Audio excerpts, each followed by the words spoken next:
Teka. Kailangan maganda ng post.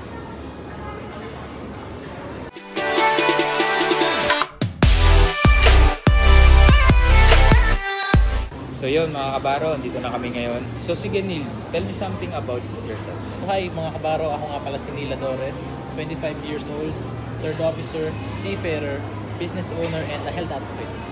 Yan. Ayos yun, ang dami ng pangalan mo ngayon. Dati puro third mate lang, di ba? So sige, how was your experience naman sa pagbabarko? Maganda naman ang pagbabarko actually.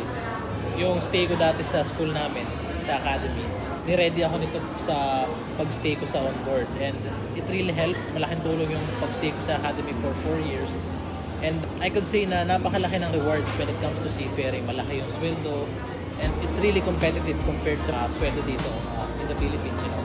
Pero being a seafarer kasi, yung mga rewards na yan, meron niyang katumbas na kabayaran, and you have to be ready to pay the price when the time comes. Naniniwala rin ako dyan. If you ask something big in life, there's a price to pay. Ano nakapagpa-decide sa'yo naman yun na para magnegosyo? Napansin ko kasi na despite having a very high income when it comes to seafaring, you know, pagdating sa Pilipinas, medyo hirap pa rin ako when it comes to money.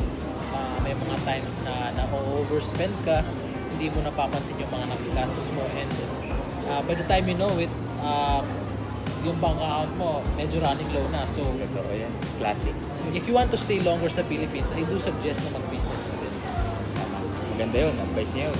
Business din daw. In pagbi-business, ano ba yung long-term goal mo?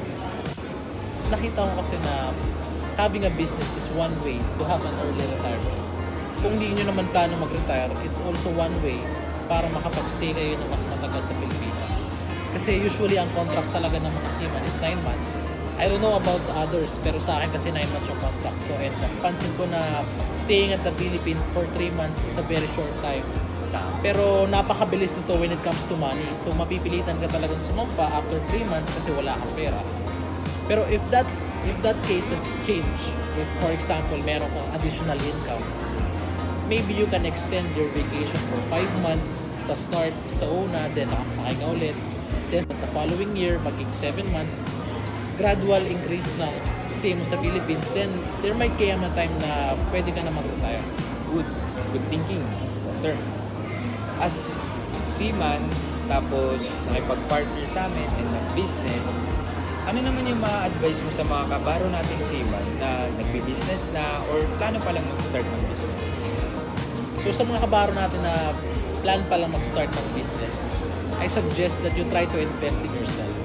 Magbasa muna kayo ng books kasi usually yung mga pag-i-invest, if you do not have the right mindset when it comes to investing, no matter kung gaano kalaki or kaliit nung i-invest mo, mahihirapan ka magbitaw ng pera. So you have to change your mindset, invest in books, read books, attend seminars. Then at the same time, kapag nagbi-business naman yung mga kabaro natin, find a team, kasi I really believe na teams are a really great way para makakuha ka ng magagandang results, and find a team that would help you grow as an individual when it comes to business. Tama, good advice, di ba? So, when it comes to that finding a team, here's my thought on that. Self-awareness kasi is a very hard thing to learn by your own. Bakit? Parang for example, hindi mo mapapansin na tumataba ka kung wala makakapansin sa'yo kasi you're always seeing yourself. That's the same in self-awareness. Hindi mo alam kung tama yung ginagawa mo or you're doing the right thing, legal, moral, ethical, or may mali kang ginagawa kung walang nakakapansin sa'yo. Ngayon, paano mo ngayon magagawa mapansin yung mga bagay na yan? Kung hirap ka pa dyan, ang masasuggest ko dyan, find a mentor or a team. Kasi yung mga taong yun, yung mga trusted mo na tao na yun, sabihin lang nila sa'yo is what's best for you. They will help you. So, I totally believe din dyan sa atin. So, yun mga kabaro, ayun yung thoughts ni Neil about dito sa business partnership na ino-offer namin. And kung ano yung nangyari sa kanya, masusubaybay natin, and he's just starting. Diba? Hindi naman tinuturo dito na retire kayo agad, pagsali nyo sa amin. No, that's wrong.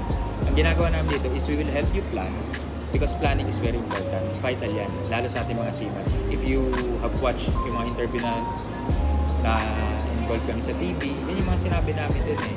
Planning, that's important, and mindset. And yung Unleash program ni Sir Mix, ito talaga yung binigay sa akin, and no one can steal it from me. So yung mga kabaro, next time, abangan nyo naman ang iba pang mga business partners namin na seaman din, and somehow tutulungan na namin sila sa pag-abot ng mga goals nila. See you next time, and may your last sign out come true.